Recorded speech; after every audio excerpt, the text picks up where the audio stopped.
Assalamualaikum warahmatullahi wabarakatuh.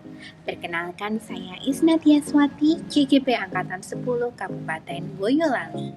Hari ini saya akan memaparkan mengenai kesimpulan dan refleksi pemikiran Ki Hajar Dewantara. Filosofi pendidikan Ki Hajar Dewantara berinti pada pengembangan potensi anak secara holistik dengan guru sebagai pembimbing. Poin penting pemikiran Ki Hajar Dewantara antara lain: 1. Murid sebagai pusat. Artinya, pendidikan berpusat pada anak, bukan semata-mata transfer ilmu pengetahuan dari guru ke murid. 2. Peran guru sebagai pamong. Artinya, guru berperan sebagai pembimbing, fasilitator, dan teladan yang menuntun dan mendorong perkembangan anak. 3. Belajar sesuai kodrat. Pendidikan harus disesuaikan dengan kodrat alam dan zaman, yaitu bakat, kemampuan, dan perkembangan zaman masing-masing anak. Merdeka belajar. Anak diberi kebebasan untuk belajar dan berkembang sesuai dengan minat dan bakat mereka. Membangun karakter. Pendidikan tidak hanya fokus pada intelektual, tetapi juga membentuk karakter yang baik dan cinta tanah air. Sebelum mempelajari modul 1.1, pelaksanaan pembelajaran yang sering saya lakukan antara lain: 1. Guru adalah pusat pembelajaran. 2. Metode ceramah dan tanya jawab umum digunakan. 3. Murid diharapkan menerima informasi secara pasif. Dan yang terakhir, penekanan pada kemampuan kognitif murid.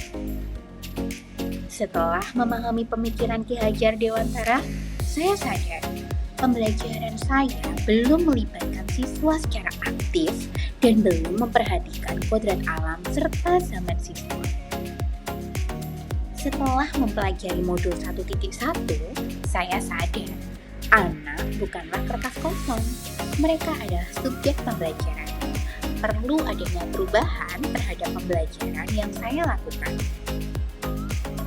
Pembelajaran saya seharusnya pembelajaran yang berpusat pada murid, di mana guru memberikan pilihan kepada murid tentang topik yang ingin mereka pelajari. Guru menggunakan berbagai metode pembelajaran yang sesuai dengan gaya belajar murid yang berbeda-beda, dan guru memberikan kesempatan kepada murid untuk belajar secara mandiri dan berkolaborasi dengan teman-teman mereka. Lalu, guru juga perlu membantu murid mengembangkan potensi, memberikan pengetahuan yang relevan, dan menanamkan nilai budaya nasional untuk pembentukan karakter yang luhur. Pada akhirnya, saya berusaha memulai menerapkan pembelajaran sesuai pemikiran KHD. Yang pertama, saya berusaha memahami kebutuhan murid dengan cara melakukan asesmen awal. Asesmen awal dilakukan guru untuk mengetahui kesiapan belajar, minat, dan profil belajar murid. Lalu, murid dikelompokkan berdasarkan kebutuhan belajar, bukan hanya kemampuan.